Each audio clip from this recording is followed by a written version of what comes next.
Need to machine one size, one dimension of this down to 38 mil, thereabouts. And it's 50 mil now, thereabouts. So we want 480 mil off. Let's fucking see. I'm doing 100 thou depth of cut. So, hold on to everything. And we'll see how this does. Get a chatter there, look. It's not overly happy. Doing it, though.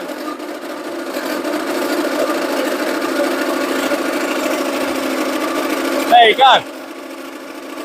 It's putting up a bit of a squeal, but it's getting through it. Right, we've reduced the width to about half the cut-off, just over half the cut-off. So let us fucking see.